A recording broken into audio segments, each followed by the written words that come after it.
Hey, how's it going? Nathan here. So today we're going to be talking about the 5 types of people you'll run into in basic training, boot camp, BMT, whatever your branch calls it. Love them, hate them. They're the 5 main staples to your basic training that you will run into. The first one we're going to talk about is the ROTC kit. Now, some of these guys are really cool. In my basic training, we had a girl that I was friends with, I was cool with. We had a girl in my platoon who did ROTC in high school. And, she didn't act like a know-it-all. But there will be a lot of ROTC kids that are know-it-alls because they come in with a substantial amount more knowledge of military stuff, at least than seemingly so substantially more knowledge than your regular recruit, trainee, whatever off the street. And these are the guys that, know their ranks. I mean, if you do ROTC for a certain amount of time in high school, you get a certain rank. Like E3 usually. I know she was an E3 because of ROTC, I'm pretty sure. But some of these guys, now, I didn't really see any of them in my platoon or even my company at Basic. We had a pretty well-rounded group of kids and, young adults, whatever you want to call them, in my company. But when I got to AIT, other people that I talked to from their company and their platoons and stuff, they had these guys. These guys love to act like they know it all. Oh, I was in ROTC, shiver me timbers. So a lot of these guys will act like they know it all.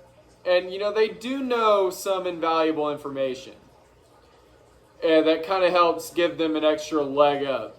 I won't even lie, it gives them an extra leg up in basic training and in their military career starting out. But a lot of these guys love to be know-it-alls. They think that they're perfect. They think that they know what they're doing. And it's just, they're sadly mistaken. Because it's never what you expect. The second person we're going to be talking about today is Mr. Perfect. Now, there are some ROTC guys like this. But I'm also talking more about the guys that they max the PT test. They make their bed perfectly. They shoot perfectly. They qualify the obstacle course perfectly. Gas chamber is a breeze to them. The rappel tower is a breeze to them. Like, nothing can stop them. And like I said, this is kind of arguably the number one, but they get their own category because a lot of cases these guys won't act like they know it all. They're just naturally gifted and they were meant to be a soldier, Marine, airman, sailor, whatever. And these guys are often the ones that you want in your realm, you want in your platoon. These are the kind of people that you want around, but these are the kind of people that eventually the drill sergeants, instructors, chiefs, whatever your branch calls them, these are the people that will get picked on inevitably. There is a story I heard about the other day where there was this guy who was Mr. Perfect, maxed the PT test, obstacle courses were a breeze, shot a perfect qualification, and his drill sergeant got so tired of it because he could not find something to break this kid on, that he was doing the barracks bay whatever inspection the next morning, and he goes to his bunk and he sees that it's made perfectly. It's the most flawless bunk made in the whole bay, and he can't say anything because there's nothing wrong with it. So what this guy does is he flips it and he finds a dead bug under where the mattress is. So this guy decides that, okay, I got something I can mess with them on. Why do you have a pet? Why do you have a pet? Oh, apparently, according to this, I read this on Reddit or somewhere, this kid got smoked for 30 minutes for having a pet. So they do get caught up with it. It's not so much that they're know-it-alls. This is kind of different from the ROTC or the know-it-all, which is kind of the same thing. This is just the guy who is annoyingly perfect. The third person we're going to talk about today is the opposite of Mr. Perfect. We're going to talk about the dumbass. Oh, we had one of these when I was in basic training. Woo, baby.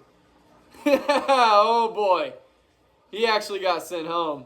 I'm not really going to say much on it because I don't like talking about people behind their backs. I'm not going to say his name or his situation or anything. But people like this guy can never be squared away. Their bunk isn't made right. They can't shoot right. Obstacle courses are the hardest thing they've ever done. PT is the hardest thing they've ever done. Or sometimes they, can shoot well and do the obstacle course well. They're just never squared away. They're always forgetting things. Their camelback is empty. They need to get more water and they don't get more water. That happens to everybody, though. I got yelled at for not having enough water one day at one of the field events, the first one. This guy never has his camelback full. Always forgetting a piece of gear. Leaves his weapon somewhere. I almost called it a rifle. Leaves his weapon somewhere. Can't make a bed worth of shit. Or bunk worth of shit. Can't follow the rules. Or not even so much that, but not so much of a fact that he doesn't want to, but of a fact that he can't. He can't get it through his damn head of what he's supposed to be doing. And he is the guy that gets you smoked, gets you woke up in the middle of the night. We actually had two guys like this, and one of them knew better, but he just didn't care. That's more of the shitbag, but you don't really start seeing true shitbags because you're under constant scrutiny and fear and everything of drill sergeants and basic. You don't really start seeing true shitbags until AIT in your first unit, at least in my belief. But this guy is the reason you get woken up in the middle of the night to screaming drill sergeants, making you do push-ups, everything. This is the guy that's going to get his ass kicked a few times. And for these two guys, they never did. But I wanted to. The fourth guy we're going to talk about today is Mr. Set. Mr. Squared Away. For the most part, I was this guy. There were quite a few of them. These are the guys that the drill sergeants barely know the name of because they're not really remarkable. They're not your platoon guide, PG, whatever. They're not, your student sergeant. They're not a section leader. They're nothing remarkable, but they're definitely not stupid either. They're right in the middle. They're a happy medium. And they're never the reason you get smoked. They do everything they're supposed to. They get it right on the first try. They're just nothing special at the same time. These are the guys that the drill sergeants barely know the name of because, again, they're nothing remarkable. They're not in leadership, and they don't do stupid shit to get you fucked up all the time. The last guy we're going to talk about on this list is the misfit. And I'm not even going to lie, that was me. Is the guy who got a waiver because he has a criminal record, which I don't. Is the guy who did drugs in the past. Hey, I have no shame. The guy who did stupid stuff prior to joining the military. And there are a lot more of these guys than you think. Because while they are able to pull up your medical records for sure now, they're never going to find out about your past unless you've been in legal trouble at MEPS. Case in point, unless you piss hot on the piss test, which I didn't. But these are the guys that, and in my case, I followed the rules. I did what I was supposed to. I was kind of a happy medium of Mr. Squared Away and the misfit. I'm kind of a little bit of both on that. But the misfit, he's a shitbag. When he gets to AIT, he's going to get so many counselings. He's going to leave his room a mess. He's not going to make his bed. I stopped making my bed after basic. Look, that didn't stick with me. This guy is going to hang out with the troublemakers. He's going to get Article 15s. He's going to get in trouble. He's going to have his share of shit in the military. But in basic training, this is the guy who, and it wasn't so much me, but this is the guy who acts tough, wants to fight. You know, I didn't fight anybody in basic training. I got in a scuffle in AIT, but I didn't fight anybody in basic training. But this is the guy who's going to act hard, which, again, I just did my time there. I didn't really act hard, but there are a few guys like this. This is the guy who usually has history of drug abuse or history of messing around, being a troublemaker, which I definitely was in my past. I fit the criteria in that. This is going to be the guy that kind of doesn't give a shit, which I won't lie, I kind of didn't.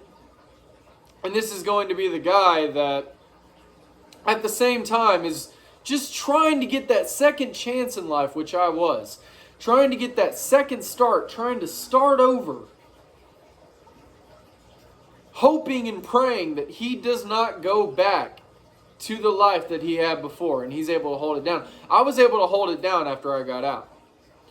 But, for the most part. But, this is the guy that definitely has a colorful past. He definitely had some fun in his past.